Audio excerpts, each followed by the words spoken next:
Rudo was just another poor bastard living in the slums, regularly breaking into the rich folks' junkyards to swipe anything remotely useful.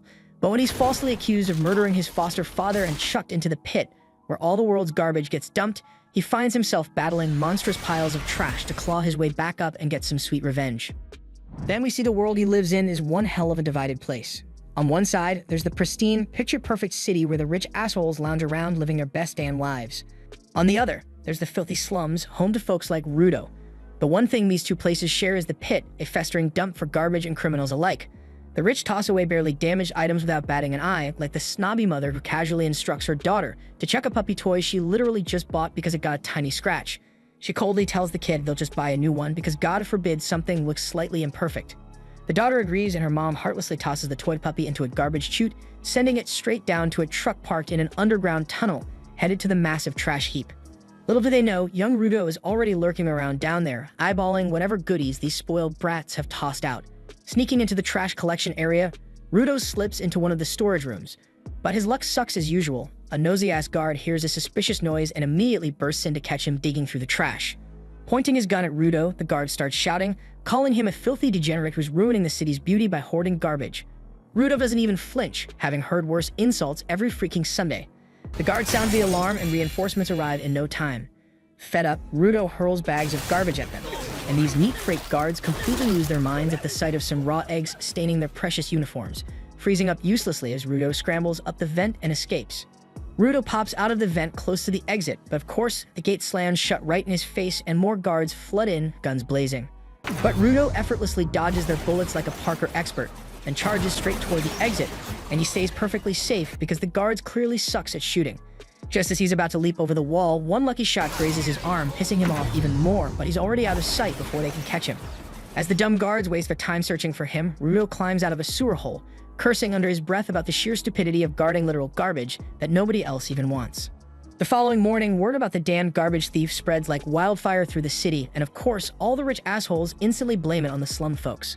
On the other side of the wall, the slum dwellers know exactly who's responsible because this ain't Rudo's first time dumpster diving.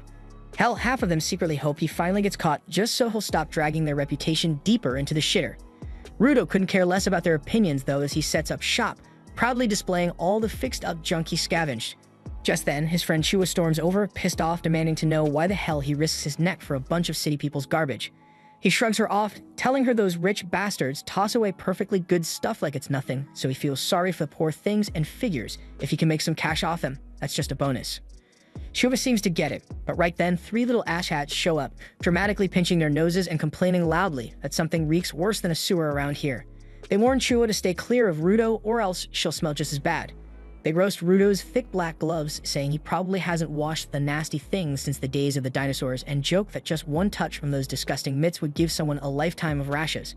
One kid takes it further, kicking over the lantern Rudo had just fixed, sneering that no one in their right mind would buy that piece of junk. Then the little brat mocks Rudo's hands themselves, calling them even creepier than his crusty gloves and saying that's exactly why he keeps them covered. Rudo silently endures the roast session, but the second one of them crosses the line by calling him a murderer's son. His patience snaps, and his eyes flare with sudden rage. Yet they keep running their mouths, saying the slums were built to cage criminals and all the residents here are just their messed up descendants. That's why most slum dwellers try so hard to keep their reputation clean, and Rudo's foster father tarnished that reputation by committing murder. At that point, Rudo unleashes a death glare so intense, the kids damn near shit themselves, scrambling away while shouting insults from a safe distance, claiming Rudo will end up just like his father. Rudo just quietly gets back to fixing the lantern, and Chua steps closer, softly reassuring him that she knows deep down he's a good guy and nothing like his father.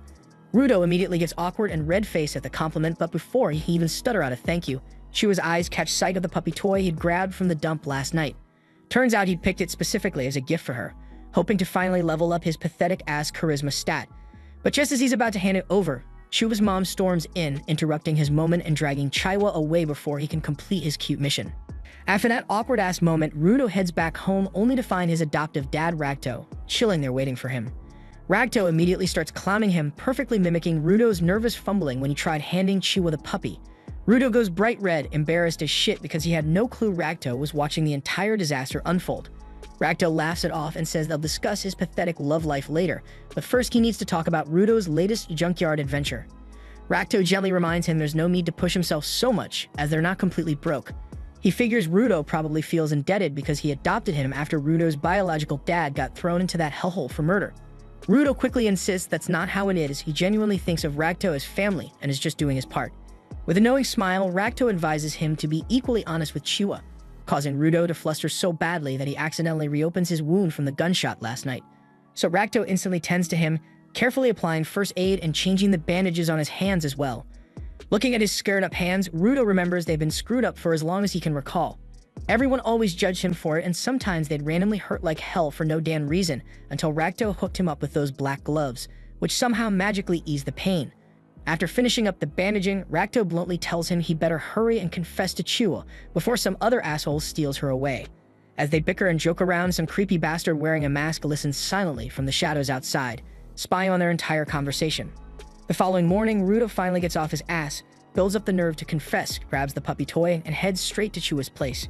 But of course, shit never goes smoothly, because along the way he stumbles onto a scene that's sadly not uncommon around these parts. At the slum's edge is the infamous pit, the dumping ground for garbage and hardcore criminals. Today, they're throwing another poor bastard down into that godforsaken hole.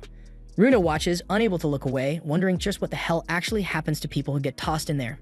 Out of nowhere, Chua pops up right beside him, commenting casually about how messed up the scene is, nearly making Rudo jump out of his skin because he wasn't mentally prepared to see her yet. Completely oblivious to his panic, she casually continues chatting about the executions and other messed up shit before suddenly turning serious, telling him she doesn't want to see his dumb ass thrown down there. She admits there might be valuable stuff in that garbage pit, but it ain't worth risking his life over. Rudo quietly mutters that Racto said the same exact thing, and with a gentle look, she tells him that's because Racto also genuinely cares about him. It takes Rudo's potato-powered brain a solid moment to realize that when Chua said Racto loves him too, she was low-key confessing that she also likes him. Chua quickly turns bright red, clearly embarrassed as hell by how her words sounded. But it's already too late. Rudo is gone, mentally checked out, short-circuited completely. He collapses dramatically to the ground, covering his face like an idiot before finally gathering the courage to hand over the puppy toy, nervously mumbling that even though it came from the trash, the puppy would definitely be happier with her. To his absolute shock, Chua happily accepts the gift, promising to cherish it. Rudo practically loses his shit right then and there, happier than he's ever been in his miserable life. He literally starts jumping and dancing like a complete dork all the way home, eager as hell to brag about it to Racto immediately. Along the way, he bumps into a bunch of guards who don't even bother acknowledging him, which is weird, but whatever. He's too giddy to give a damn why they're roaming around the slums today. He then bursts through the front door, excitedly babbling to Racto about everything that just happened. But his words catch in his throat when he sees Racto collapse on the floor, pinned beneath some creepy-ass masked bastard. The masked dude calmly turns to look straight at Rudo, then coldly plunges his knife even deeper into Racto's body. Rage completely overtakes Rudo. He charges at the murderer, but before he can even swing a punch, he gets clocked so damn hard he doesn't even feel himself hit the ground. By the time Rudo regains his senses, the masked asshole has already finished the job. The killer casually picks a book off the floor and strolls out, barely giving Rudo a second glance. Rudo tries crawling after him, desperate for vengeance, but then a weak voice stops him in his tracks. Racto is somehow still hanging on, barely breathing, and with his last ounce of strength, he begs Rudo to run. Panicked, Rudo rushes back to Racto's side, promising he'll get help, but Racto just weakly shakes his head, telling him to get the hell out and change this shit show of a world into something better. Then Racto's body goes limp and Rudo's brain freezes, unable to even comprehend the nightmare he just witnessed. At that exact moment, the soldiers storm into the house, immediately zapping Rudo with their stun weapons and pinning him to the ground, accusing him of murder. Rudo frantically insists he's innocent, begging them to chase after the real killer who literally just walked out, but the guards don't give a shit, claiming they caught him red-handed and his explanations don't matter. Rudo continues pleading his innocence, but they ignore his desperate pleas and they shut him up the good old-fashioned way by knocking him the hell out with a solid punch to the head. Before long, Rudo's hauled onto the scaffold to pay for a crime he didn't commit. Practically everyone from the slums has gathered for the twisted entertainment, along with some smug-ass VIP assholes from the wealthy districts. The judge looks down at him with disgust, spouting some pretentious bullshit about murder being among the most terrible sins one can commit. He coldly states that even though Rudo's victim was just some slum dweller, the sentence won't be softened. Death by tossing him into the damn pit.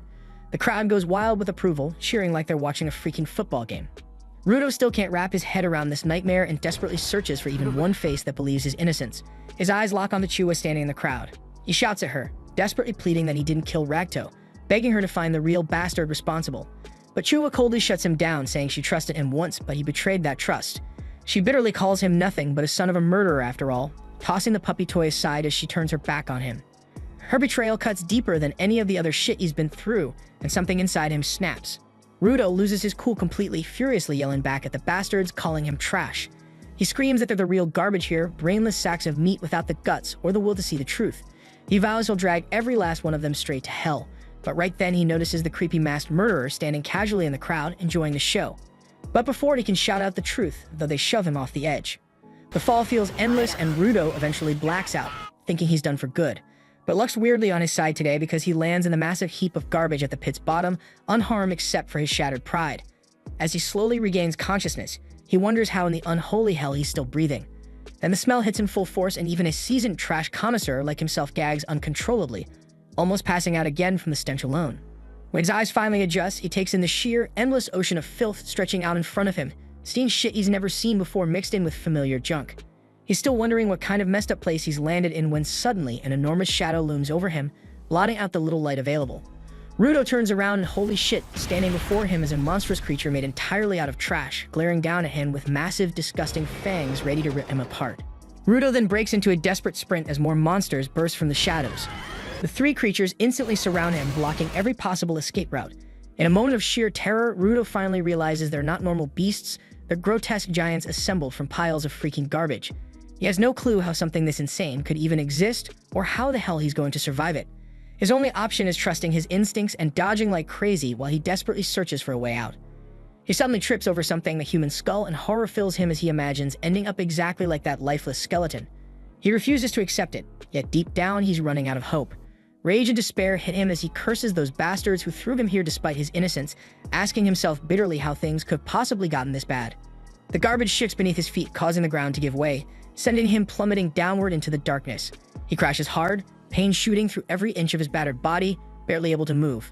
He can't catch his breath, the filthy air slicing through his lungs like glass with each gasp. He knows he's out of time, so he desperately scans around for someplace safe, but sees nothing except endless hills of trash. The cruel reality sinks in. This nightmare might really be how it all ends.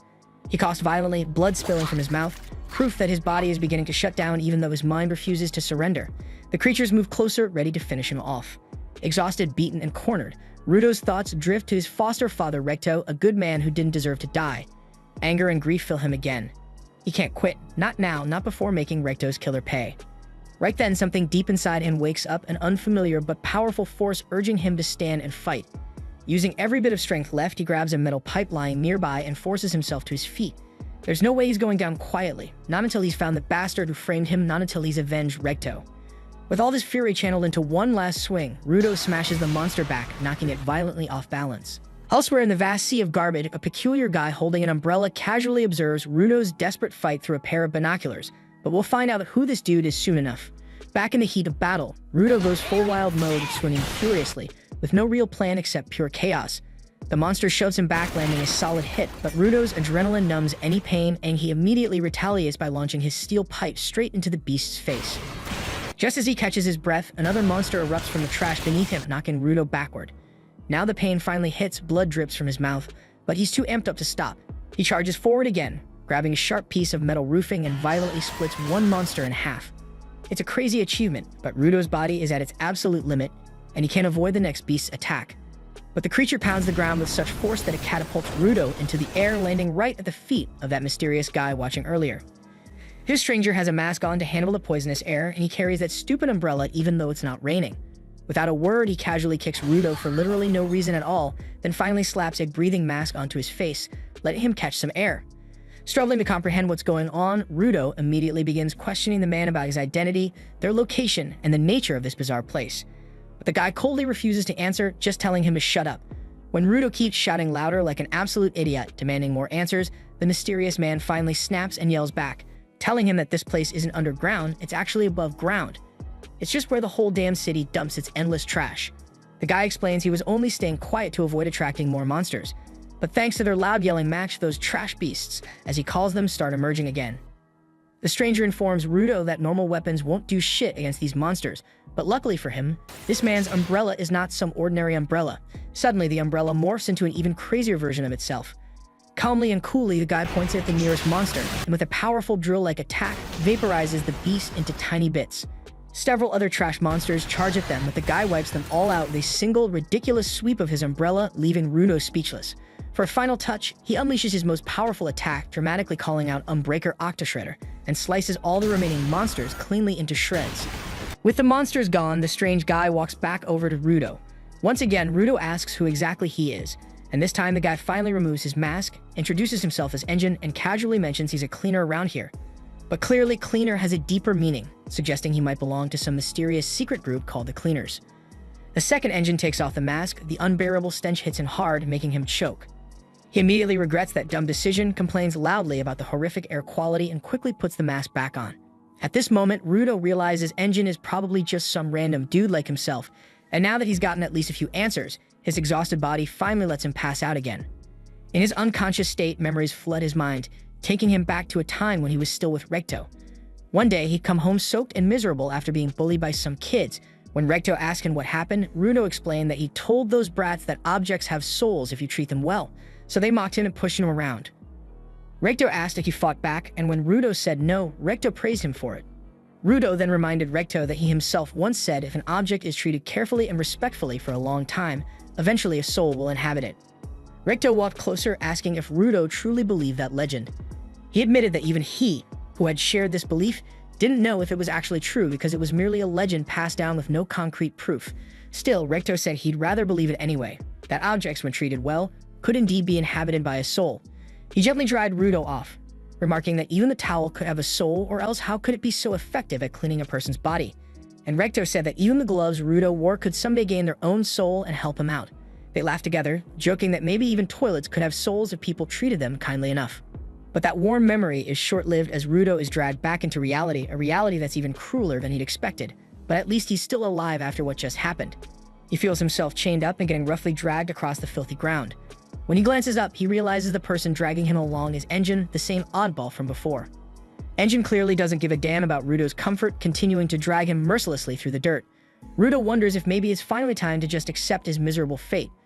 But if he gives up now, that means giving up on revenge against all the people who wronged him, and he's not ready to let them off the hook just yet. Rudo desperately screams at Engine, demanding to be taken back to the surface. Engine looks at him like he's lost his damn mind, mocking him for thinking there's even a surface left to return to. Engine bluntly explains that what Rudo thinks is the surface isn't even there anymore. The world he came from is a sphere, a moving structure that's already drifted far away from where Rudo was tossed out, making any return impossible. But Rudo isn't listening to Engine's explanations. He stubbornly insists he'll scream nonstop unless Engine helps him get back. He pleads desperately, begging Engine to at least tell him more about this messed up world and the sphere.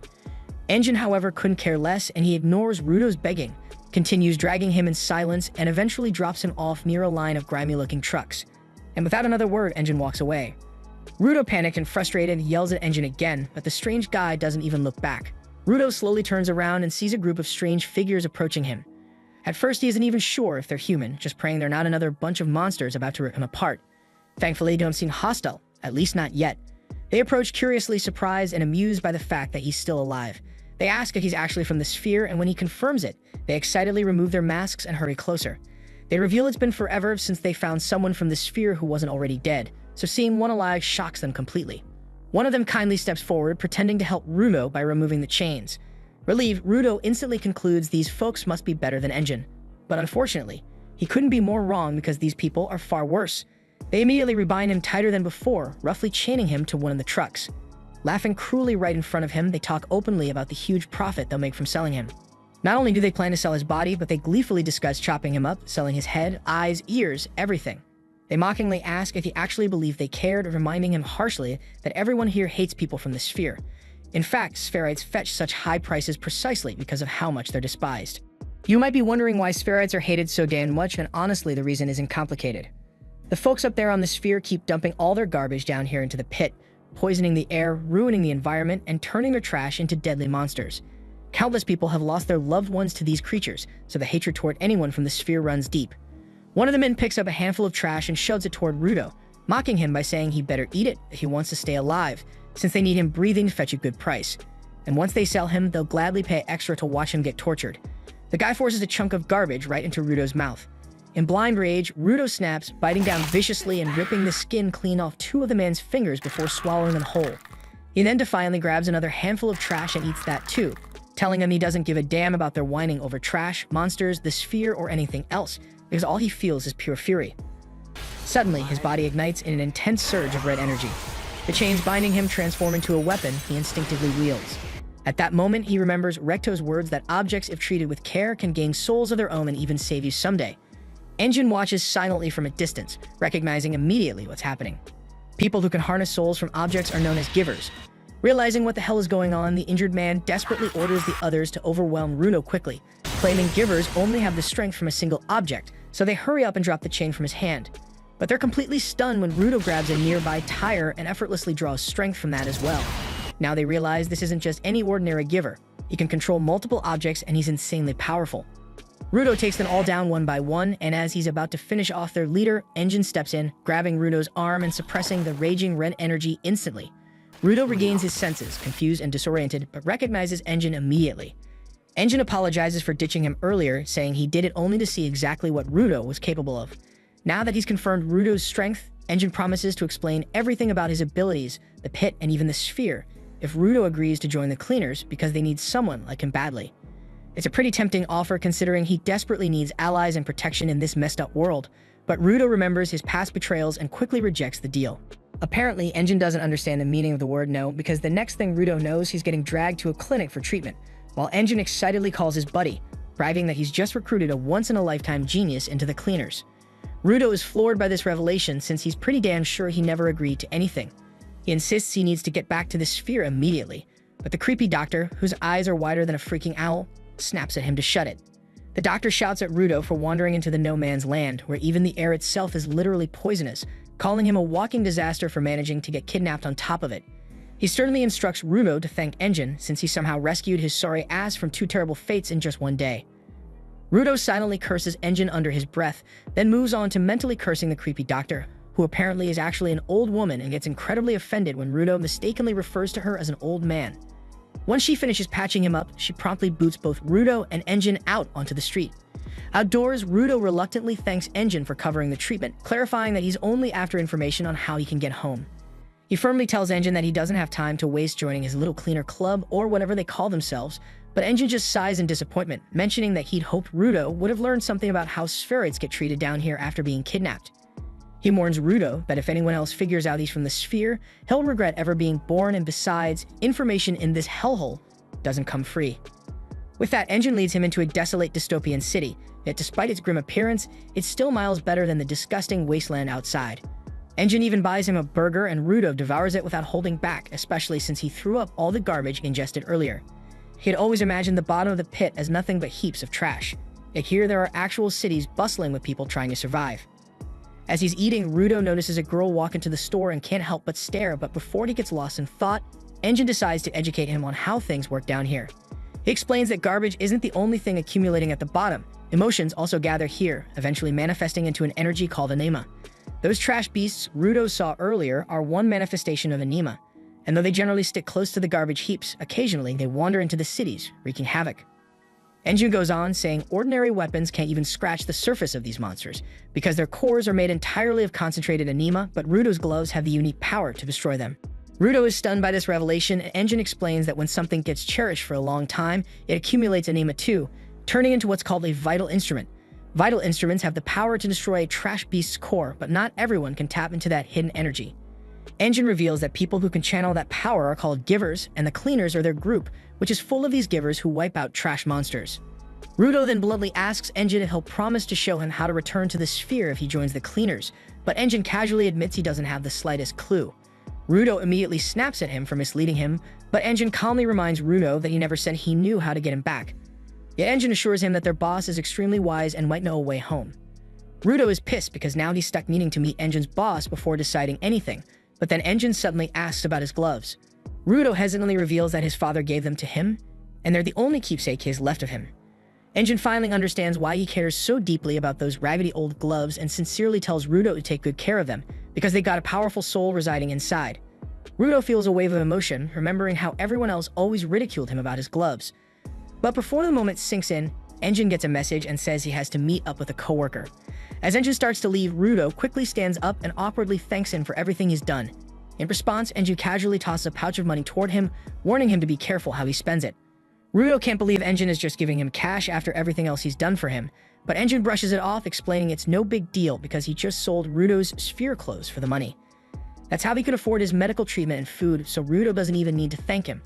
Rudo completely loses his shit upon hearing this, but Engine just shrugs and says that Rudo couldn't have walked around the city dressed in sphere gear anyway. Engine then announces he's off to see his trainer and instructs Rudo to stay put and wait patiently. Rudo is still fuming over Engine's carefree attitude when suddenly he sees a sneaky cat grabbing his money pouch and darting away. He immediately bolts after the thief, but the cat easily outruns him.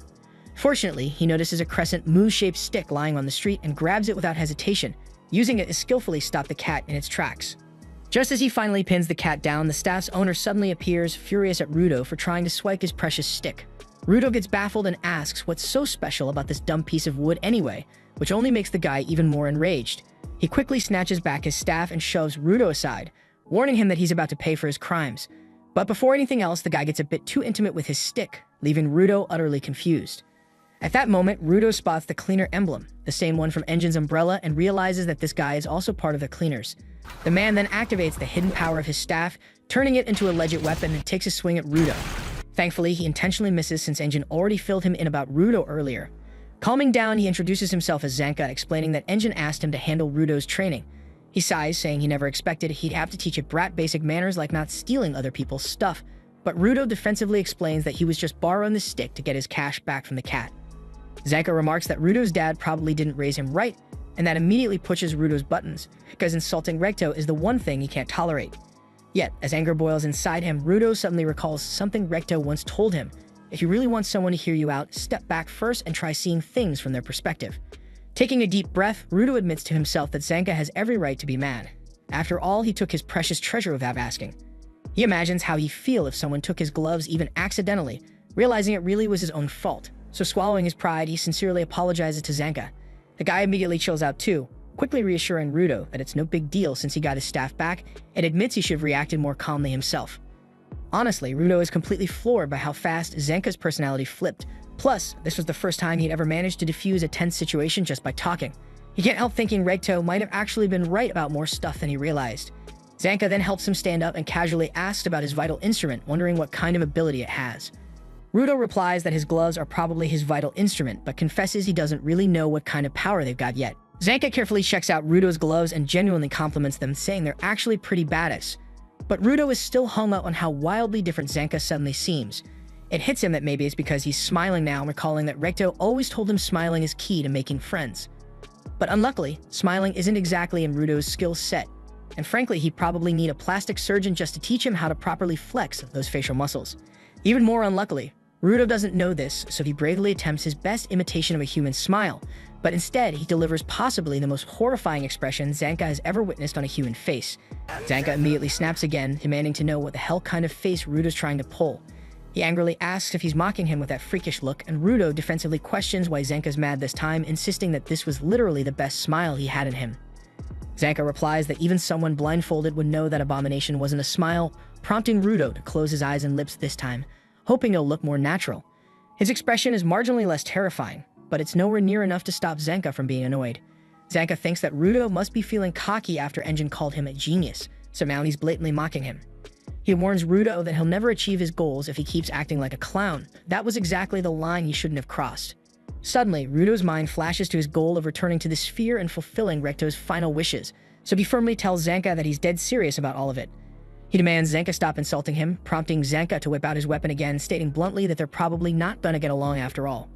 Rudo completely agrees, grabbing a random metal rod from a nearby trash bin and instantly awakening its hidden power. Zanka's jaw nearly drops, seeing Rudo casually turn some random piece of junk into a vital instrument, finally understanding why Engine was raving about him being a genius. However, Zanka is still confident that someone with just raw talent won't be able to take down even an average guy like him, who's busted his ass to reach this point. Rudo doesn't even realize that Zanka's trash talk was a distraction until the staff suddenly crashes down inches in front of him, forcing him to dodge frantically. Zanka immediately charges, relentlessly chasing Rudo, until he finally pins him to the ground, satisfied with his victory. But then Zanka feels something weird on his face. He swipes it off and out of sheer curiosity sniffs it, only to discover to his absolute horror that it's literal shit. He freaks out upon realizing that the metal rod Rudo randomly grabbed was actually the handle of a damn toilet plunger. Zanka frantically tries to explain what the hell a plunger even is, but Rudo isn't in the mood for explanations. Instead, he wildly swings around his newly awakened plunger, still dripping with someone's unfortunate leftovers. Zanka absolutely loses his mind, frantically dodging flying shit like it's a live grenade, and soon enough, he's sprinting away from Rudo at full speed. Rudo has no clue why Zanka is suddenly terrified, but he figures he might as well roll with it, gleefully chasing him down while swinging his plunger weapon around. After several frantic minutes spent zigzagging through random alleyways like a damn episode of Tom and Jerry, Zanka finally makes it to the main street, still pursued closely by Rudo. Just then, a random cat darts in front of Zanka, causing him to stumble and lose his balance, giving Rudo the perfect chance to catch up. Rudo leaps high into the air, swinging his plunger with every ounce of strength he has as the terrified Zanka watches in slow-motion horror. He gets completely blasted by a relentless barrage of airborne poop, knocking him clean out. A little while later, Engine shows up to see how they're doing. When he casually asks Rudo if he's already met his new teacher, Rudo simply points towards Zanka, who's currently lying unconscious atop a garbage pile, twitching and spasming like he's been possessed. Engine helps Zanka get cleaned up and gives him a lift, but he can't help but laugh hysterically about how Zanka got totally owned by literal crap. Meanwhile, Rudo is quietly traumatized upon realizing the truth about the weapon he'd been enthusiastically swinging through the streets. Engine then casually mentions to Rudo that Zanka's a spoiled brat who's never had anyone handle him quite like this before. Rudo can only silently stare at the thoroughly mortified Zanka, but suddenly he notices a random pair of boots in the backseat. Engine then turns to Rudo and says that while their first meeting wasn't exactly ideal, Zanka is still going to be his trainer moving forward. He praises Zanka, saying he's actually the best instructor they have when it comes to mastering vital instruments. Zanka clearly values Engine's words immensely, because despite being utterly humiliated moments ago, he can't help but giggle with joy upon hearing the praise. Right then, Engine addresses a woman named Rio sitting in the back, casually asking when exactly she climbed into the car. She wakes up gracefully from her beauty sleep and replies that she got curious about the new recruit. Rudo just stares in awe at her because she's drop-dead gorgeous, and suddenly, Rio reaches out to gently play with his hair, fascinated by its unique color and texture. Rudo feels like he's accidentally stumbled into paradise, completely mesmerized by the attention of a hot girl toward him. While he's lost in his dirty, dreamy thoughts, Engine smoothly drives out of the city, heading toward the cleaner's headquarters, nestled deep in the wild outskirts. Soon after, Engine cruises past some ruined cities and drives through a heavily fortified tunnel cut straight into a massive rock wall. On the other side, everyone hops out of the car and Engine casually welcomes Rudo to the cleaner's headquarters. Rudo's still zoned out from Rio, awkwardly playing with his hair earlier, but as he heads towards the building, a few annoying flies start buzzing circles around him. Inside, a hot black receptionist sits calmly flipping through an adult magazine without a care in the world. Engine introduces her to Rudo as Simu, explaining she's responsible for checking out all the new recruits. But just as she's about to demonstrate her skills, she suddenly lunges forward with a fork, effortlessly skewering the two flies buzzing near Rudo's head. Rudo stands there stunned, mouth hanging open, as Simu casually greets him. She says Engine filled her in on all the details, but she still needs to give him a personal once-over to gauge his potential. As Simu starts focusing deeply through her glasses, Engine explains they're her vital instrument, and they amplify her vision, letting her literally see what people are made of. Rudo's surprised by this revelation, but doesn't have time to process it, because Simu activates her power, peering into his hidden potential. What she sees shocks her enough to quickly deactivate the ability. Engine then asks if everything's alright, and Simu brushes it off, simply saying Rudo is athletic enough already, and that he has a decent bond with his vital instrument, though he'll definitely need some practice using it. Engine senses she's holding something back, and Simu casually admits there's some poop on the back of Rudo's neck. That shit makes Engine burst out laughing, leaving Rudo utterly embarrassed. But then as he walks Rudo away to meet the boss, he throws one more glance back at Simu, knowing full well she's hiding something important. As they head deeper into the facility, Engine fills Rudo in on the cleaners. They've got about 100 members in total, including fighters, guards, and support personnel. Most are scattered around on missions, so not many are actually present at headquarters. Engine assures Rudo he'll eventually meet everyone, but as he opens the common room door, he sees a whole crowd of cleaners gathered, and they look like a bunch of psychos. So he awkwardly slams the door shut again, deciding introductions can definitely wait. Finally, they arrive at the boss's office, but before entering, Engine advises Rudo not to immediately ask how to return to the sphere, and he suggests offering his services as a cleaner first to gain favor. Engine also warns him not to mention anything about the boss's vital instrument, as nobody knows what it actually is or what it does. Naturally, Rudo's curiosity spikes, but when they enter the room, it's completely empty. Right then, Seimu pops in and tells them the boss is away on a mission and won't return for a few days. Rudo's confused by this, but Engine casually explains it's pretty normal around here and he'll just have to wait. That makes Rudo fuming, and he wonders what the hell he's supposed to do in the meantime, when Rio suddenly shows up, smiling and inviting him to tag along with her instead. She clarifies that he can't officially become a cleaner until the boss approves him, so for now he can just tag along as her trainee, an arrangement she's happy with since she wants to get to know him better. Rudo's brain momentarily short-circuits because he's never had this kind of female attention in his entire sad life, and without a word, he obediently follows her like a good boy. They head straight to the strategy room, where Sumiu briefs everyone that a small town near a polluted zone has urgently requested help after spotting small trash beasts nearby. Rudo is puzzled, asking what exactly these polluted zones are, causing Sumiu to realize Engine didn't even bother explaining the basics to him. She sighs and gives Rudo a quick rundown. The land is divided into safe zones where humans can survive normally and garbage-infested polluted zones, home to the dangerous trash beasts. She adds that the place Rudo first landed was a no-man's land, an especially toxic polluted zone where stepping foot usually means instant death for most people. Sumiu then tosses Rudo a mask, sternly telling him he absolutely needs to keep it on whenever he's in the polluted zones. Without it, he'd choke on poisonous gases and drop dead in under 15 minutes. A little later, Rudo joins Ryo and her team for the mission, with Ryo firmly reminding him to stick close so he can learn properly. Still feeling uneasy about everything, Rudo starts panicking internally, wondering just how long he'd been breathing in poison back in the no-man's land. But his anxiety quickly fades when he lays eyes on the gigantic garbage dump in front of them, instantly shifting into scavenger mode. He briefly wonders if anyone back up in the sphere even knows that humans live at the bottom of the pit, but honestly, he couldn't care less. To him, this garbage heap is a freaking gold mine where he can scavenge freely and fix things without getting scolded or beaten half to death. Snapping out of his trance, Rudo quickly catches up to Ryo, asking about the other guys tagging along with them. She explains they're supporters, and though they don't have flashy special powers like the combatants, they're still incredibly valuable during assignments. Then one of the supporters cheerfully extends his hand for a handshake, and as soon as Rudo nervously accepts, the guy crushes his hand with bone-breaking strength. Ryo bursts out laughing at Rudo's suffering, explaining that this crazy dude's got a grip so strong he can rip apart a trash beast's shell bare-handed. At this point, Rudo seriously wonders if he can handle any more of this psycho crew. Suddenly, another supporter shouts a warning that the trash beasts are incoming, and Rudo snaps to attention, determined to learn everything he can. Moments later, a swarm of small goat-like trash beasts shuffles out of the creepy garbage forest, causing Rudo to panic immediately. He turns to Ryo, frantically asking how they're supposed to handle so many monsters. She calmly tells him to chill the hell out because they're just weak, pathetic trash beasts that can't even dent the wooden fence. Sure enough, the goat beasts hopelessly bash against the fence without doing a lick of damage. But just as Rudo starts calming down, a second wave appears, but this one is much larger and nastier. The bigger beasts charge the fence, quickly starting to break through, and Rudo panics again, desperately asking Ryo what they're gonna do now. Ryo remains annoyingly calm, insisting these beasts are still weak enough to be perfect practice for a newbie, and she confidently adds that they'll clean up this mess quickly and head back to base afterward to throw a big welcome party for Rudo.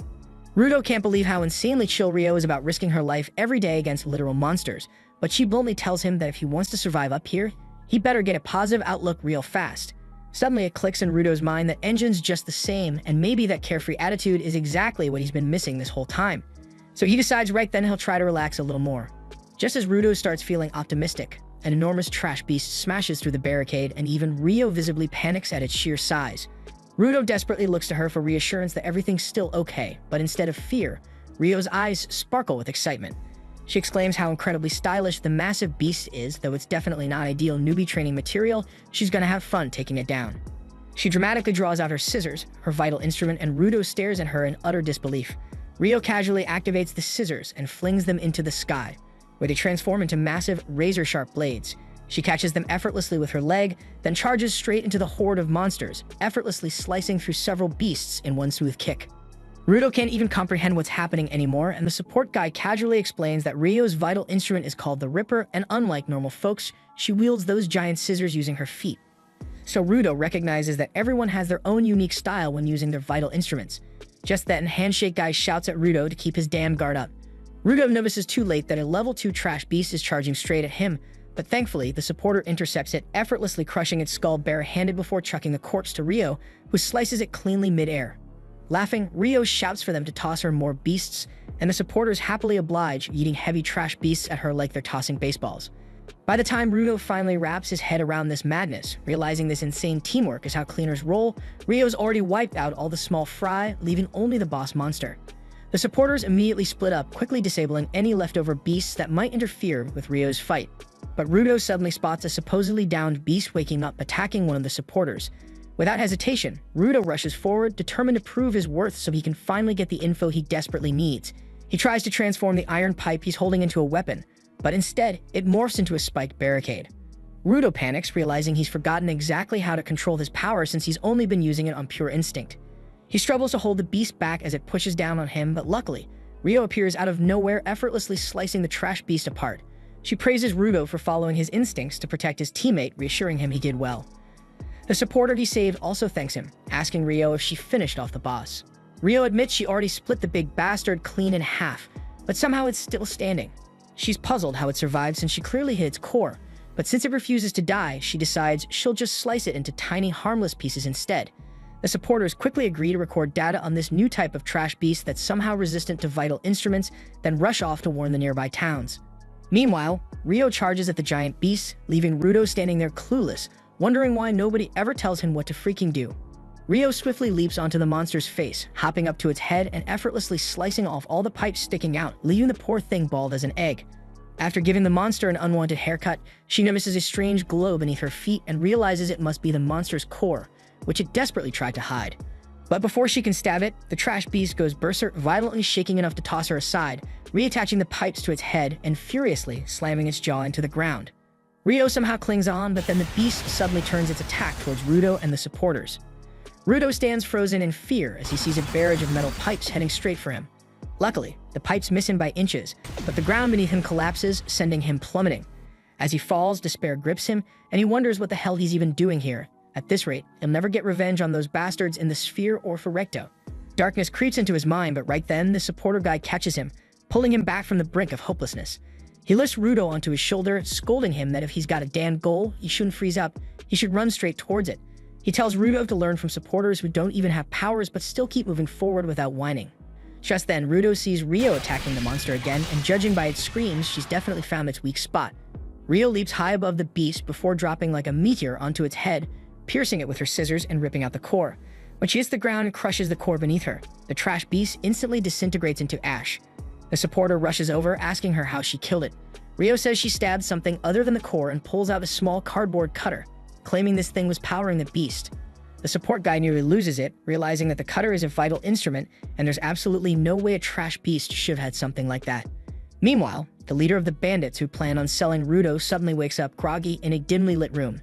Confused, he tries to figure out where the hell he is when suddenly, the shady guy lounging on the sofa across from him asks in a chilling voice for the exact location of the kid from the sphere he'd been muttering about in his nap. Back at the cleaner's base of operations, Rio is hosting the welcome celebration for Rudo, and before long, Zenka drifts in too, yawning after a heavy afternoon snooze. He asks Rio what the fuss is about, and she says they're marking Rudo's first day on the ground, though he's off in a corner, head lowered, keeping to himself. Zenka wants to know why that mouthy brat looks so deflated, and Rio explains he's been down ever since his vital instrument quit on him mid-fight. Zenka says that's rough and pivots to the report about Rio encountering a strange trash beast.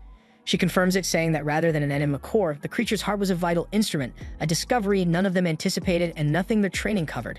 Since there was nothing she could do right then, Rio left the issue to the higher ranks and headed back to set up the party. At the same time, Rudo keeps brooding until the support team's chief arrives to speak with him. The man gives his name as Gris and tells Rudo he did well yesterday. Rudo insists he did nothing, but Gris points out that he protected a fellow supporter from a trash beast. Rudo adds that afterward his power would not answer him and Gris and Rio had to pull him out. He is sick of it, because back on the sphere he kept slipping and Recto was always covering for him. Rudo calls himself a complete letdown who will never meet anyone's expectations, but Gris suddenly thanks him, raking that line of thought. Gris says most newcomers and the cleaners treat supporters like nobodies with no real power, but Rudo did not. He brings up Follow, the one Rudo saved. Follow joined to be a combatant, but without a vital instrument, he is serving as a supporter, guarding a cherished item he hopes will become his weapon one day. Gris tells Rudo not to obsess over getting stronger or chasing other people's expectations. He asks what Rudo always wanted, even before everything went wrong on the sphere. Rudo thinks hard, and Gris says if he finds whatever first woke the fire in his soul, he will be able to find his way again. Then he gently pats Rudo's head and tells him to have faith in himself. That simple gesture hits Rudo harder than any words, and his emotions overwhelm him because that warm pat on the head was something his father used to do for him. So tears threaten to spill, but suddenly Engine walks over, drapes an arm across his shoulder, and ruins the emotional mood. He asks why Rudo has not touched his food, and a moment later, Rio and Zenka show up. They all tell him to get back in the mix since he is the guest of honor, and because the spread is disappearing fast. Moved by how much they care, Rudo falls in with them. While they eat, one guy flicks on the music and snatches a handful of spray cans. Then he starts misting the wall with color like Banksy, and Engine tells Rudo to keep an eye on the one named Gob, since he acts on impulse and ignores everyone else. As Gob sketches his mural, the others gripe at him, telling him to hold off until they finish their meals. But as already said, he couldn't care less. Down on the ground floor, the hot Simi returns to her desk, already expecting the phone to ring any second. The instant it buzzes, she picks up and takes a request. Then she calls in Zanka along with a crew of supporters to handle it. Zanka asks why Rudo is even with the squad when he has not been formally accepted into the cleaners. Simu says the job they just got ties directly to Rudo. She explains it came from a merchant ambushed by a trash beast while crossing a polluted zone. He got out alive, but his valuable cargo was taken and he wants them to put the beast down and recover it. This is where Rudo matters because the cargo is a living spherite. Everyone is stunned, and Simu notes that seeing 2 living spherites topside at once is extremely rare, which means something is off, so she wants Rudo to examine it himself. Rudo mulls it over, and Gris tells him to rein in his feelings before he decides. Rudo knows his power is unreliable, and that could weigh the team down, but he still wants to meet the other spherite in case it offers a clue about getting back to the surface. He chooses to go, and Zanka is not thrilled, but Simu knows exactly how to win him over. She says the assignment was meant for Engine, but he is tied up on another job right now, and he said he trusts Zanka to take it. That is all it takes to flip the #1 Engine fan, and he cheerfully leads the team into the polluted zone. As they move along, Rudo asks Grizz whether he goes without a weapon, and Grizz replies that he does carry a knife, though he trusts his own hands more. One of the supporters chimes in that Grizz actually keeps a talisman he prays over often, and Grizz reddens, embarrassed that the secret slipped. He decides to show Rudo the charm, saying it is nothing remarkable, but it gives him something to hold on to. Right then, they spot a spooky-looking girl standing behind them. The spooky girl claims she is the merchant who hired them for this job, so Rudo immediately fires questions about the spherite, and the merchant says she was hauling her luggage when she stumbled upon an unconscious spherite. Worried for him, she picked them up to carry them away, but a trash beast attacked and made off with the spherite. Rudo presses the merchant, asking if she intends to sell the spherite, and she rejects the charge, saying she does not want that and is simply very curious about spherites. Zanka thinks the tale reeks like the dump they are heading toward. Trash beasts attack humans on sight, and they do not go out of their way to kidnap one. He decides something is suspicious, but will deal with it when the time comes. The merchant then leads them to the building where the trash beast ran after abducting the spherite. Zanka then tells everyone to stay on guard because the creature could strike from any direction, but when they step inside, the place is bare except for a single figure at the far end. The merchant says that it is the spherite and starts pushing Rudo toward them, and the other cleaners end up shoved along too. Once they get close enough, Rudo realizes it is not a person at all but a doll dressed like a spherite, yet is already too late as the merchant hops backward, telling him to hurry.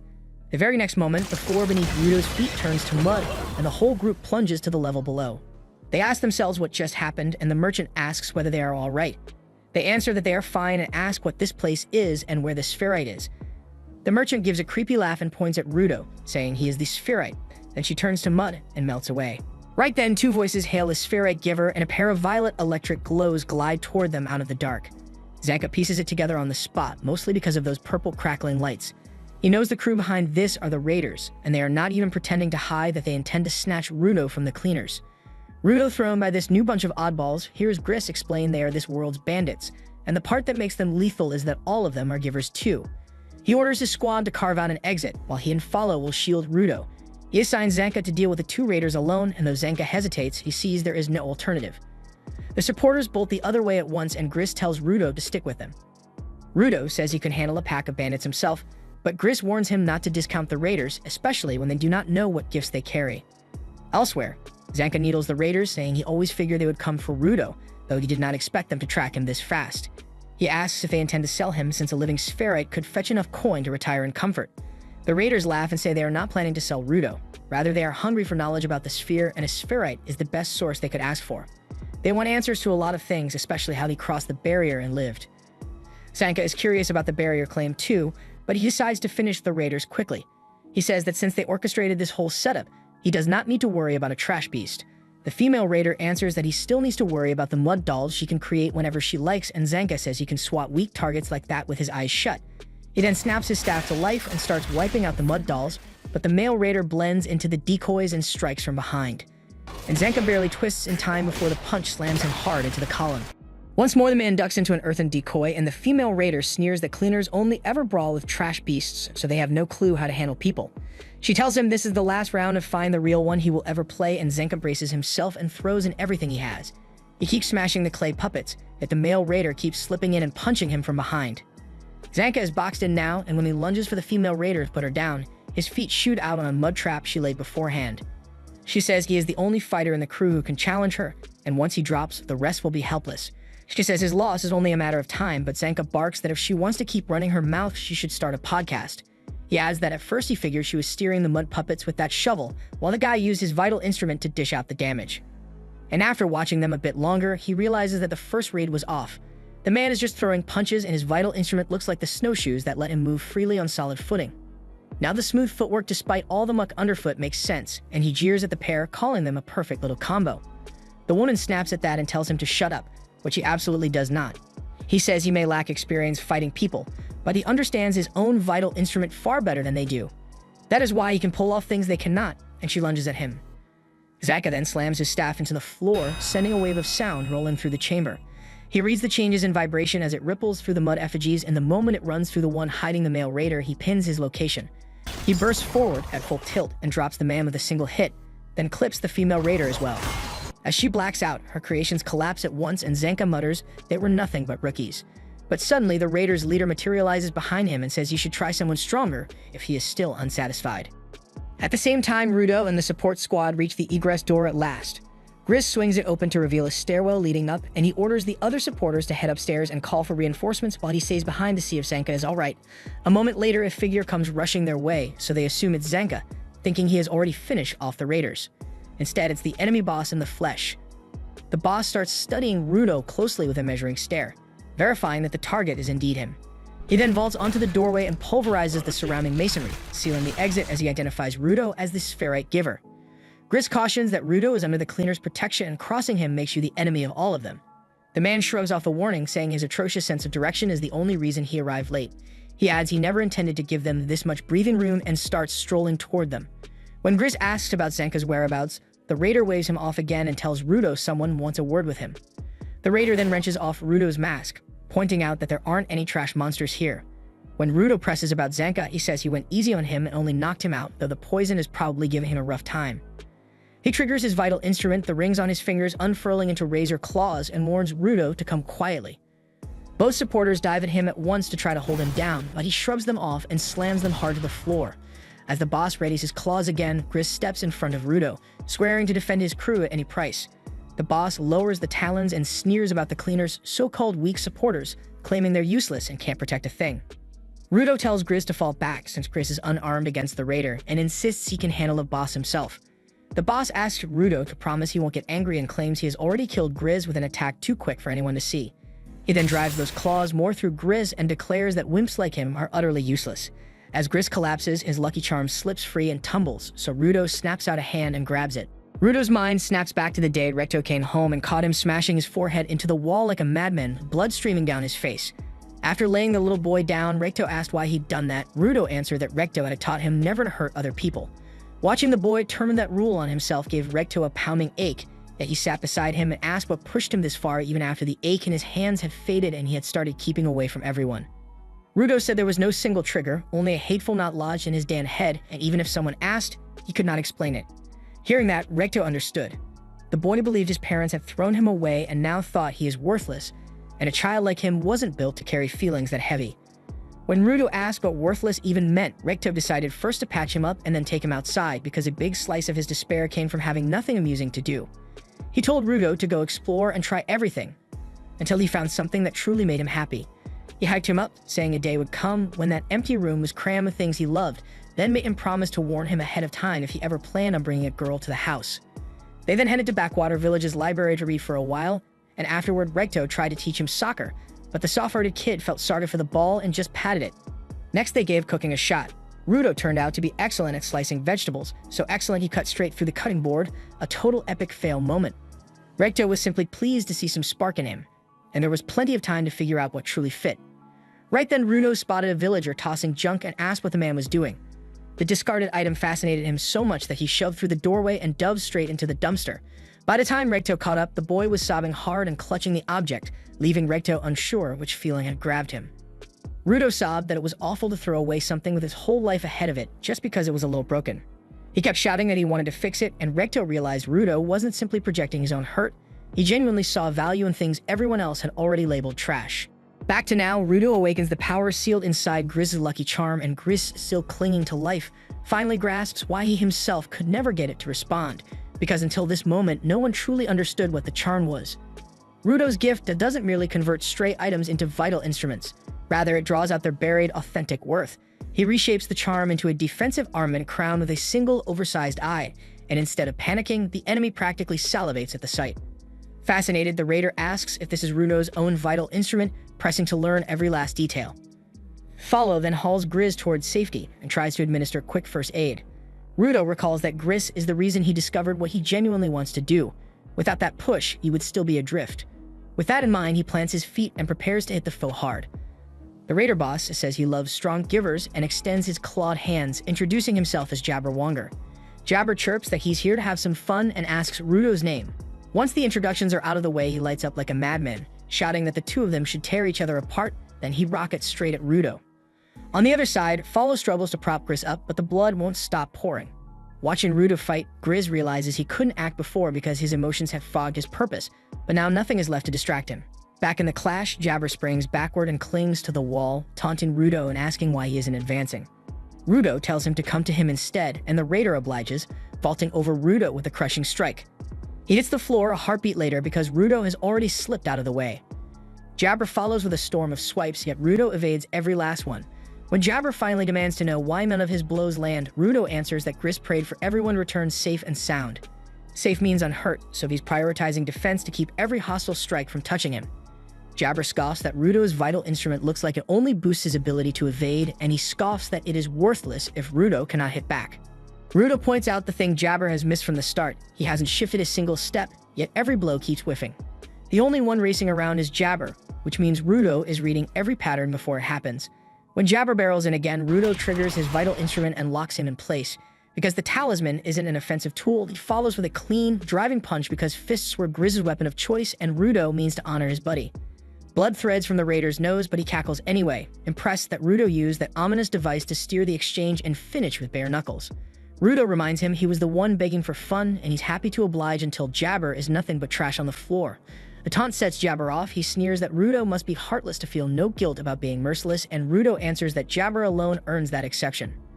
Jabber then flickers behind him to swing, but Rudo freezes him again and buries a brutal shot in his gut, sending the boss and that eerie grin skidding away. Jabber rebounds fast, ricocheting so quickly that dust veils bloom, making it impossible for Rudo's eyes to track him. He smashes pillars and hurls stone slabs from every direction, finally forcing Rudo to cover his face as Jabber charges for the finish, only for the Lucky Charm's eye to immobilize him once more. Rudo nearly caves his skull in, but Jabber slips free at the final heartbeat. Cackling like a lunatic, he lunges back in, darting even faster than before, but the ever-watchful eye locks him the instant he gets close, and Rudo blasts the lunatic away yet again. After that, the madman starts ricocheting so quickly he turns into a blur, while Rudo keeps dodging his swings and pounding him with counters. As Jabber keeps howling, Rudo shuts him up with a final 1-2 that briefly knocks him senseless and sends him staggering back until he thuds into the wall. Seeing him panting like a hound, Rudo tells him to quit already, but Jabber only grins because he hasn't been roughed up this badly in ages, and he figures Rudo did love it too. Rudo recoils at the hideous look, but the man suddenly sobers and lays out a theory. Rudo's vital instrument probably reads an enemy's murderous intent and shifts him out of danger. But he noticed while flinging those stone slabs that things without bloodlust don't trip the mechanism at all. Then, wearing a warped smile, he explains his own vital instrument Mankira, saying the right claw carries a toxin strong enough to paralyze a target until they can barely breathe. Then he suddenly drives that claw deep into his own chest. Rudo stares, baffled, while the madman laughs, savoring the pain. And that's when Jabber explains that if he blacks out from the poison and his body keeps fighting on autopilot, there will be no killing intent for the eye to sense. As he gushes about how thrilling this will be, his consciousness ebbs and Rudo watches in mute horror. As the man's body twitches, his eyes then roll back and the wall behind him blows apart. Jabber then erupts into a violent frenzy, rising to his feet while still completely unconscious and letting out a deafening roar that nearly shattered the air. Rudo stood frozen, stunned, as Jabber launched himself forward in a rapid, spinning rampage, tearing through everything in his path like a living wrecking ball. Rudo barely managed to dodge out of the way, baffled by how someone so out of it could still possess that much power. In that moment, Rudo spotted Follow and Grizz a short distance away. If Jabber's rampage shifted toward them, they wouldn't stand a chance. Without hesitating, Rudo bolted in the opposite direction to draw Jabber's attention, and the plan worked. Jabber lunged at Rudo again, and this time Rudo attempted to activate the talisman's power to halt the attack, but the artifact failed to respond the way he expected. Forced to defend himself, Rudo intercepted the blow and flipped Jabber over with a clean judo throw. Jabber's head smashed into the concrete, cracking the ground, but it did nothing to slow him down, and he rose with the same wild, blood-fueled energy. Watching this, Rudo realizes that raw combat instinct and pure resolve can push someone beyond limits. But then another thought struck him, and it's maybe Jabber's actually a masochist. His mind flashed back to his younger days on the sphere, getting picked on by local bullies. He never fought back, not because he was weak, but because Recto had told him not to. One day, the other kids mocked him, asking if he was some kind of masochist. He hadn't understood the term at the time, so he asked Recto about it when he got home. Now that he understands what it means, he figures if Jabber is one of those freaks who enjoy suffering, and he has no damn clue how to stop him. But before he could dwell on the thought any longer, Jabber continues his charge, blind with rage, and Rudo can only dodge and block where he can. He keeps retreating under the pressure, but Jabber breaks through and is about to land a deadly blow until Zenka's staff flies in and slams Jabber to the ground. Rudo recognizes the weapon instantly, and Zenka arrives a moment later, barely standing, but fueled by the need to settle things with the opponent who walked away before finishing their fight. Rudo asks if he's in any shape to keep going, but Zenka tells him not to insult him. Then he notices the item Rudo's using and comments that he's finally getting the hang of it. Rudo responds that it's not doing much since it doesn't stop Jabber in this crazed form. Zenka quickly picks up on how the talisman only responds when there's real hostile intent, and Rudo is caught off guard by how fast he figured that out. Zenka explains that while he was struggling to get there, he had watched Rudo's fight from afar. He decided to analyze his techniques so it would help him later when it came time to train him properly. Zenka points out that since Rudo can't utilize the talisman offensively, and his own movements are severely hindered by the poison, neither of them currently has a way to take Jabber down. But he has a plan, and he asks Rudo to let him strike him just once. Rudo is taken aback by the request, but Zenka clarifies. If he attacks with genuine hostile intent, the talisman might react by transporting Rudo to the exact spot where Zenka wants to be. That would allow him to get close enough to land a critical blow. Rudo asks what happens if the talisman doesn't activate, to which Zenka simply replies that he'll just have to take the hit like a man. Before they can discuss it further, Jabber regains consciousness, so the two prepare themselves as he charges forward and slices clean through the stone pillar near them, but both manage to avoid the strike. Zenka then warns Rudo not to let even a scratch from those claws land because any contact would cause paralysis. Zenka becomes angry after saying that because he remembers what happened to him, so he decides to let out his rage by swinging at Rudo. And just as planned, the talisman triggers, launching Zenka directly toward Jabber and allowing him to deliver a solid blow that sends him flying. Zenka is impressed it worked, but Rudo is furious because the fact that the talisman reacted proves Zenka really meant to hurt him. But Zenka brushes it off, saying it was just an experimental test. He then walks back toward Rudo and casually says the two of them might actually make a good team. And as Jabber recovers and rushes toward them again, Zenka swings once more. The talisman responds, launching him forward again, and Zenka uses the momentum to crash into Jabber with another brutal strike. Surprised by how accurately Rudo can control the ability, Zenka notes that the range is quite significant. And without wasting time, he hits Rudo again, and the talisman propels him straight toward the enemy. This time, Zenka connects with a devastating combo that finally rattles Jabber's senses and starts bringing him back to normal. As Zenka landed and tried to steady himself, his legs gave out and he collapsed to the ground. Believing the fight was finally over, he let his guard down, and Rudo did the same. In that moment, the talisman began to glow faintly before suddenly disintegrating into fine dust, crumbling away like it had been erased from existence. Rudo's eyes widened in horror because the artifact was Griss's and now it was gone. He tried to reach out and catch what was left of it, but the remnants scattered through the air, slipping through his fingers. Panic surged through him, and he started to break down. Zenka, watching closely, questioned whether the talisman had shattered due to Rudo's ability, or if something deeper was going on. Rudo, on the other hand, blamed himself entirely. The emotional collapse quickly turned physical, and his body twisted uncontrollably as he hit the ground, shaking violently like a fish thrown onto dry land. Then Zenka noticed something alarming: claw wounds along Rudo's back. At some point, Jabber had struck him without them realizing. At that exact moment, Jabber poked himself with his own left claw and stood upright again, fully alert and seemingly unharmed. Glancing around the wrecked area, he casually commented that he must have done a solid job while in his berserk state. With no remorse, he started walking toward Rudo. Zenka shouted at him to stop, demanding to know how he was still moving after taking such punishment. Jabber paused and began explaining that his left claw contained a powerful anesthetic that nullified pain, allowing him to operate as if nothing happened. He added that the venom from his right claw, which had already taken effect on Zenka, should keep him paralyzed for about 30 more minutes, but just to be safe, he decided to give Zenka another dose. Zenka couldn't resist, and Jabber plunged the claw into him again, leaving him gasping on the ground, barely able to breathe. With his only obstacle removed, Jabber casually approached Rudo, still trembling and unable to move. Without a word, he picked him up and began carrying him away. Zanka lay helpless, unable to even call out. He could only watch as Rudo was taken, powerless to stop it. At the same time, Jabber walked on, satisfied that his mission was accomplished, and he didn't even spare a thought for his two downed teammates back in the ruins. As for Rudo, he's still conscious inside his immobilized body and was overwhelmed with guilt, blaming himself entirely for putting everyone's lives on the line. Right then, Jabber launched himself through the hole in the floor left by one of his teammates, but instead of landing inside another room, he suddenly found himself outside. That wasn't supposed to happen because he clearly remembered the map layout. As confusion set in, he spotted Rio already waiting for him. Before he could react, Engine appeared at her side and struck him hard in the stomach with his umbrella, sending him crashing into a nearby wall with bone-shaking impact. Somehow, Jabber managed to stay conscious, and through his dazed vision, he noticed that Engine wasn't alone and several other intimidating cleaners were standing beside him.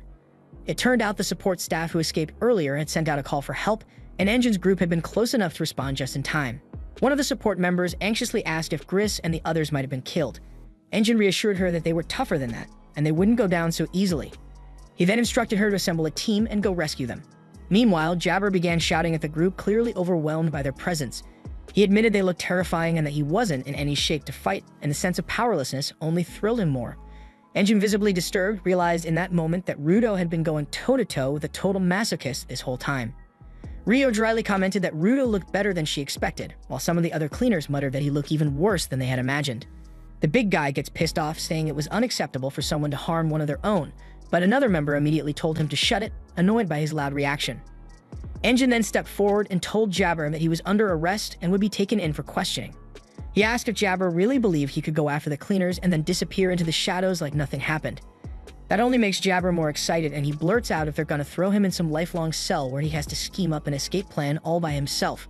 Rising to his feet, he admitted he knew he was going to lose.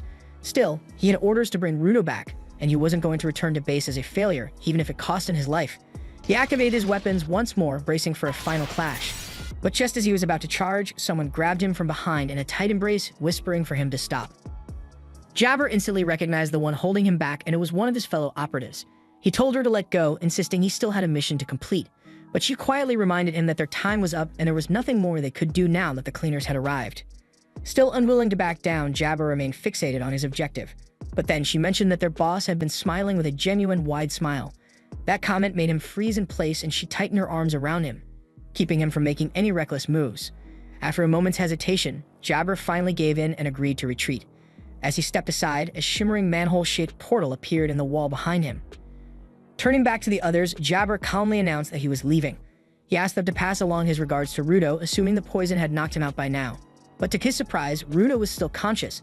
Summoning all the strength left in his body, he forced himself to his feet and shouted at Jabber to stop because their fight wasn't finished, and Jabber raised an eyebrow, impressed by his resolve. Rudo then promised that he would make him pay for what he did to Grizz and the others, and Jabber smiled, clearly entertained, and replied that they'd settle things another time. Then he noticed the gloves Rudo was wearing because the design on them caught his attention. His face lit up with excitement as he remarked that the boss would be thrilled to hear Rudo had something from the limited special series. Then, without wasting another second, he follows the lowly girl into the portal, and once he dropped the cover into place, the portal vanished without a trace, leaving everyone around stunned by what they just witnessed. Later, Zanka and the others were successfully extracted from the building. The effects of the poison eventually faded from Rudo's body, so he rushed to Grizz's side. Grizz was still alive, though severely wounded and losing blood. Rudo apologized, distraught over the destruction of the talisman. Grizz, though weak, admitted it had meant a lot to him. Rudo nearly collapsed under the weight of guilt, but Grizz gave him a faint smile and said that if the talisman ended up helping him, then it had served its purpose. As he finished speaking, the last remaining fragments of the talisman scattered into the wind, and Rudo stood there quietly, unsure of how to feel. Back at the cleaner's headquarters, Engine sits beside Rudo, who's clearly sulking. He watches the boy stare at the ground in silence and finally asks what he's doing, but Rudo doesn't answer. Trying to lift the mood, Engine mentions he heard Rudo finally figured out how to use his vital instrument, tossing him a small compliment. But suddenly, Rudo snaps, yelling that Grizz was seriously wounded and he has no idea how he's supposed to face him now. With frustration, Rudo admits he's always felt useless because he couldn't help anyone back on the sphere. Even now in the underground, he feels just as powerless. Frustrated, he curses himself and declares he's never going to change. Engine listens without interruption, then calmly tells him that Grizz put his life on the line for his comrades, not because Rudo was special, but because Grizz believed in him, and that alone was reason enough. Engine then bluntly tells Rudo to quit sulking and go see Grizz at the infirmary. When Rudo arrives at the hospital, his jaw practically hits the floor when he sees Grizz looking completely okay, and Grizz greets him with a huge grin and congratulates him for finally awakening his power. Still stunned, Rudo blinks and stares again, barely believing what he's seeing. That's when Engine bursts into loud laughter, realizing Rudo was moping around thinking Grizz had already died. He ruffles Rudo's hair, laughing even harder as the poor kid turns bright red from embarrassment.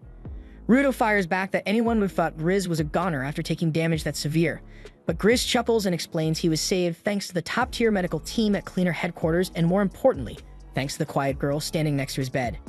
He introduces her as Aisha, the only known giver whose abilities allow her to heal others. As Grizz praises her, Aisha looks away awkwardly and says she just got lucky. Engine chimes in, explaining she's painfully shy and gets overwhelmed when people compliment her. To prove his point, Grizz thanks her again, and she turns bright red on the spot. Grizz then turns to Follow and tells him he shouldn't carry any guilt either. After all, Follow was the one who shielded him from the Raiders' final blow. His words strike deep, and the young supporter tears up from the heartfelt praise. Then looking back at Rudo, Grizz gives him a nod of respect for teaming up with Zenka and putting the Raider in the dirt. Finally, he tells Rudo to stop worrying about the lucky charm because he gave it away with pride because he knew Rudo was someone who would understand its real worth. Those words finally put Rudo's heart at ease, and he tells Grizz he's just happy he made it out alive. Engine turns to the group and informs them that the battle between the Cleaners and the Raiders has officially begun, and from now on, trash beasts won't be their only threat on the battlefield. Just as he's about to share new intel, the door swings open and a towering man steps inside, casually announcing that it seems the Raiders are targeting the sphere as well. Rudo immediately blurts out, asking who the hell the guy is, and Engine casually replies that's the boss, and it takes him a full minute to comprehend that the boss is standing right in front of him. The man then apologizes for not being around when Rudo first joined and then properly introduces himself as Arca Corvus. He admits he might not look like much of a leader, but assures everyone he is in charge. He confesses that at first he thought Rudo might just be tagging along for intel, and if that were the case, he wouldn't have kept him around. But after seeing Rudo risk his life for his teammates, Corvus says he respects that kind of commitment. He acknowledges Rudo's strength and tells him he's earned his place here. With that, Corvus officially welcomes him into the team and instructs him to meet him in his office, where a uniform and mission briefing are already waiting. When Rudo arrives, Corvus tells him about a deadly border that lies between the surface and the sphere, and anyone who tries to cross it is doomed to die. As Rudo changes into his new gear, Corvus shares a strange story. He tells him about a woman who lived in the Forbidden Zone, the area closest to the border. One day, she saved a lost traveler who asked what she was doing out there, and she told him she spent her time watching the spheres fall from the sky. And over the years, she claimed she'd seen a few rare individuals cross that deadly border, survive the impossible, and return alive. That revelation strikes a nerve in Rudo, because if those people exist, he needs to find them to understand how they managed to get to Sphere and why he survived when he fell. Corvus then asks if Rudo plans to stay or leave, and with clenched teeth and burning resolve, Rudo answers without hesitation that he's going back. Right then, the door slams open and Engine walks in, hyped to see Rudo in his new uniform. Not long after, Rudo quietly makes his way toward the Forbidden Zone, determined to track down the woman and uncover the truth. But just as he's slipping away, Follow catches up to him, grabbing his arm and pleading with him to turn back. But Rudo is done waiting, because all that matters to him now is finding the way back as fast as he can. Engine then walks in and advises Rudo to take a breath, insisting that if he's serious about going there, then he should at least prepare properly. He points out that charging in without gathering intel or testing his abilities sounds like someone with a death wish. So Engine tries to help him understand the importance of recognizing his own flaws and limitations. Then when Rudo asks whether Engine plans to go with him, he responds that he will and adds that attempting it alone would only lead to a quick end. As Rudo reflects on the fact that Engine once made that trip by himself, Engine begins explaining further. He says that aside from combat, Cleaners are expected to collect valuable intel about trash beasts and raiders. Rudo grumbles, clearly bothered by how people as cruel as the Raiders ever ended up with the title of Givers, but Engine replies bluntly, saying kindness isn't a requirement. He explains that there are sharp-dressed men who treat their belongings like garbage and rugged-looking ones who cherish what little they have. So being a giver has nothing to do with morality or appearance. Rudo lowers his gaze, feeling conflicted, wondering whether he's the one in the wrong. But even so, the bitterness inside him toward the people who cast him aside remains. Seeing that he's not in the right mindset, Engine tells him to call it a day and rest. Later that night, Rudo lies in his room, drowning in boredom and wishing he had something to do, like dumpster diving. That's when Rio barges in with her usual enthusiasm, offering to give him the grand tour of headquarters. She drags him through the gym, the dining area, and for some odd reason, even the men's restroom. Along the way, she explains that while the facility might look like a crumbling mess, it's the people inside that give it life. But Rudo disagrees and says the sphere felt far more alive. Every day there, he went out scavenging with Recto, digging through junk, hunting for treasures, and getting yelled at by the cops. Rio laughs and says there are plenty of folks around here who would love to yell at him too. Then she shifts the subject to food, asking if he's ever tasted real sweets. Rudo freezes when he hears her say that because sweets were the kind of luxury only the upper class ever got to enjoy. But Rio proudly claims that even down here they have access to the good stuff. And a moment later, Rudo's eyes nearly shoot out of his head as he sees a handful of glossy candies the cleaners buy from a group called the Vianders. He turns to Engine wide-eyed and tells him that he's never had candy before in his entire life. Engine then tells him that while the situation on the surface is different, down here in the underground candy is in higher demand than narcotics. He casually warns Rudo not to get hooked, since the temptation is very real. As Rio practically drools over a full tray of sugar-loaded delights, Engine explains that the Vianders hire some of the finest chefs around, which is why their confections are said to surpass even the ones found on the sphere. Rio nudges Rudo to give it a shot, and with shaky hands and glimmering eyes, he lifts a piece toward his mouth. The moment it touches his tongue, it's like his soul nearly exits his body in pure bliss. He immediately enters a feeding frenzy, scarfing down candy with uncontrollable hands like some sugar-starved beast. Engine quickly warns him to ease up or else he's going to start putting on weight. But what finally halts the sugar rampage isn't the warning, it's the icy, soul-piercing glare of a toddler chewing on a pacifier. The kid's eyes carry judgment deeper than the abyss, and Rudo suddenly wonders if he's about to be challenged for his sweets. Trying to avoid conflict, he awkwardly offers a lollipop as a peace offering. But the toddler snatches it hard and barks at him to give him more, which immediately ticks Rudo off. Sometime later, Zenka passes by and hears Engine and Rio chatting about Rudo's growing obsession with candy. He pays it no mind until he sees something jiggling its way out of a doorway. Alarmed, he yells that there's an intruder, only to realize it's just Rudo. But now he looks like Luffy after clearing out every last bite of the crew's food, and diabetes practically radiates off of him. The following morning at the training center, Rudo struggles to activate his power during a test. Even after getting used to it, he still can't seem to trigger it on command. While he beats himself up about it, Zanko walks over with a pile of junk and tells him to choose something from it and give it another shot. Rudo picks out a triangular scrap of metal and channels energy into it. This time, the reaction is immediate. The item glows faintly and increases in size. Engine, watching from the side, admits Zanka might actually be onto something this time and gives him props for being a decent instructor after all.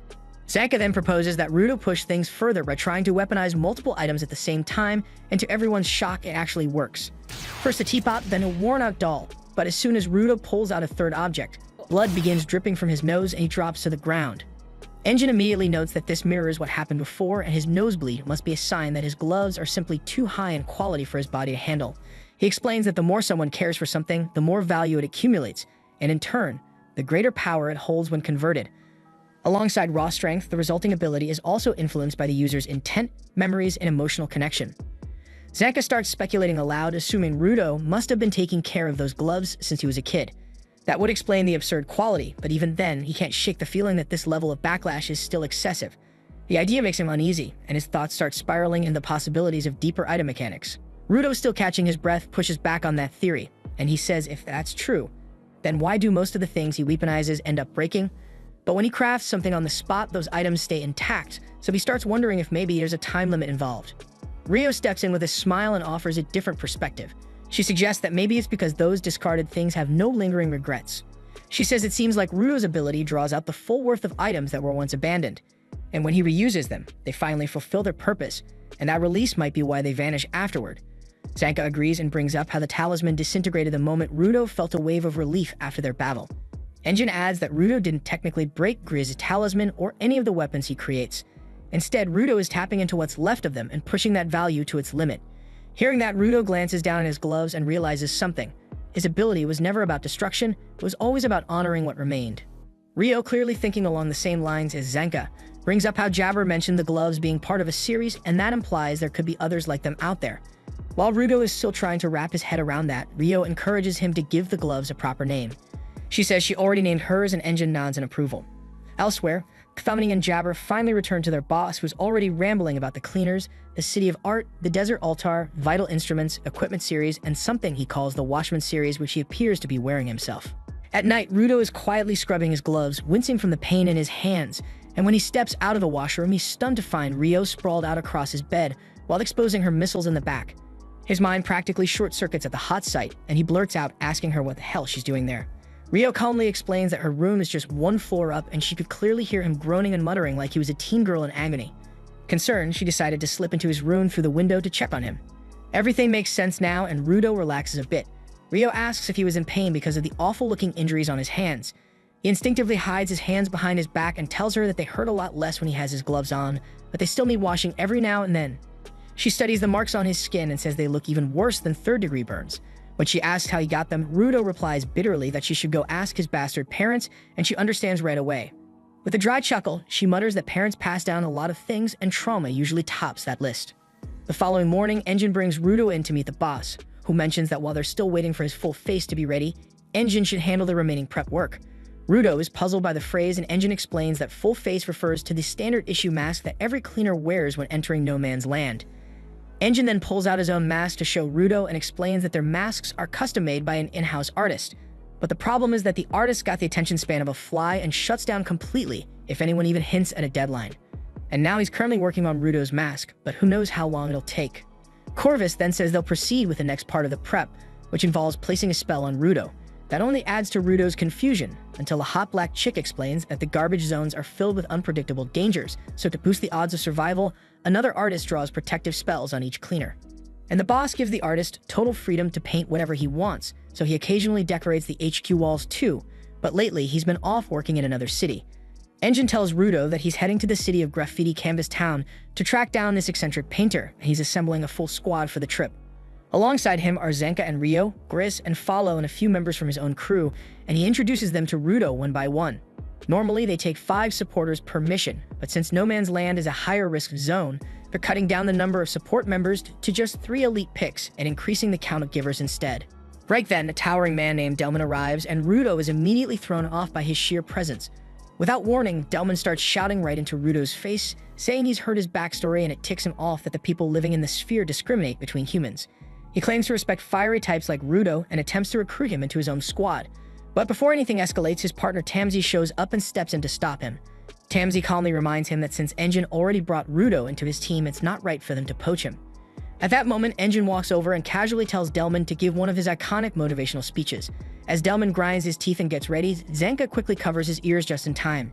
Delman then launches into a thunderous declaration about never surrendering no matter how tough the road gets.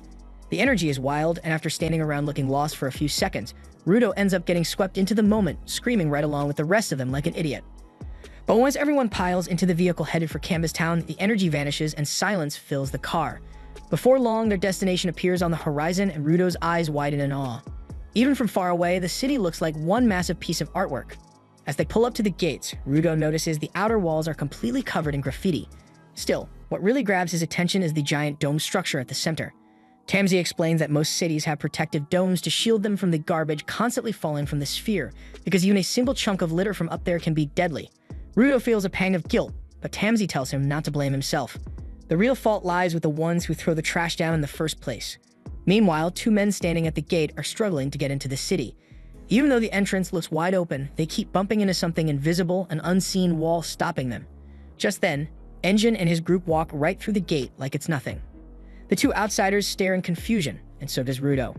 Engine tells him not to overthink it because as long as he doesn't have any malicious intent, the gate will let him pass.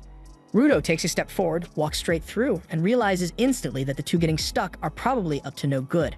Once they're inside, Rudo notices even more murals and spray art decorating the walls with empty paint cans scattered across the streets like confetti. Engine explains to Rudo that plenty of people on the surface enjoy painting, but most of the time their creativity isn't taken seriously. There's a popular belief that Canvas Town was founded so that artists could express themselves freely, painting wherever and whenever they wanted without restriction. Rudo then asks if their visit is just to admire the artwork scattered across the city, but Engine clarifies that their real objective is to find a giver whose art can cast defensive enchantments on anything he touches. Rudo doesn't quite follow, so Engine offers a clearer example. He explains that if this giver wants to shield a structure from an incoming blow, he channels his emotions into his vital instrument and transforms that emotion into a magical seal by painting it directly onto the surface. He also adds that the 2 shady guys who were unable to pass through the gate earlier were stopped by one of these spells, one that prevents anyone with ill intentions from stepping into the city. Rudo says the kind of power sounds insane, and Engine agrees, noting that the man's vital instrument is extremely rare. He tries to go into more detail, mentioning that the giver had inherited it from someone else, but before he can finish, a child darts around the corner and slams right into him, falling to the ground. Engine tries to help the kid up, but the boy bursts into tears and bolts off. Engine stands there, speechless, while Rio bursts out laughing, teasing him for scaring the poor kid into crying. A moment later, the mayor of Canvas Town arrives, and Engine's expression lights up because he's happy to see him. He tells the mayor that they came to meet with their friend Gob because they got a new assignment for him. But the mayor, with a heavy expression, delivers heartbreaking news. Gob passed away earlier that morning. He leads the group to Gob's residence, then explains that the cause of death was body pollution. Gob was never content painting only inside the city. He ventured into the toxic zones to leave his mark there as well. The mayor believes that Gob often forgot to wear his mask during these trips, and the poisonous air gradually destroyed his body from the inside out. The news hits Engine hard, and as he quietly stands by, paying his respects to his fallen friend, Rudo recalls seeing Gob back at the HQ working on a mural. He remembers how highly Engine spoke of him then, describing him as someone who never strayed from his purpose, no matter what. Rudo feels shaken as he tries to digest the reality of Gob's death, but Tamsi, noticing the look in his eyes, tells him not to let it get to him too much. Losses like this aren't rare on the surface, and many lives are taken by body pollution before they even realize what's happening. The mayor then explains that before his passing, Gob had already chosen who would inherit his role, and it turns out to be none other than the child named Remlin, the same kid Engine accidentally collided with earlier. He goes on to describe how the title of spellcaster is passed down directly by the previous bearer of the magical brush, and that the chosen individual instantly becomes a giver the moment they receive it. However, the mayor admits that placing such a heavy responsibility on someone as young as Remlin feels overwhelming, especially since the city's spellcaster acts as a symbol and protector for everyone who lives here. Rudo is taken aback by this revelation, but Follow and Tamsi explain that it's incredibly rare for a vital instrument to be passed down. Still, it makes sense. Since the brush's power is already awakened, it simply needs someone with the right potential to take it on. The mayor then adds that Gob and Remlin were like siblings, so she'll need some time to process the loss. He informs Engine that their cleaner team will likely face a delay because of all this, but Engine reassures him. They're not in any rush, not during a moment this fragile. But just then, the mayor breaks down in tears and says that Gob painted with such pure joy that it's hard to accept he's really gone. Engine relates completely because he still remembers the awe he felt every time he saw Gob painting, always smiling, full of life. Engine decides it's best for them to come back later once things have settled, but before they leave, he gently tells Remlin to take care of herself. And just as he finishes speaking, Remlin suddenly gets to her feet and declares that there's no time left for sulking. Everyone is caught off guard, and she grabs the enchanted brush straight out of the mayor's hands and bolts outside. The whole group follows her and finds her standing on a rooftop, surrounded by cans of paint. She looks up at the sky and says that even though she's grieving, she knows Gob wouldn't want people to be crying over him. That's why she's going to honor him the way he would have wanted, by celebrating life and art. Then without hesitating, she activates the brush, enlarging it with magic and drawing a glowing spell circle across the rooftop.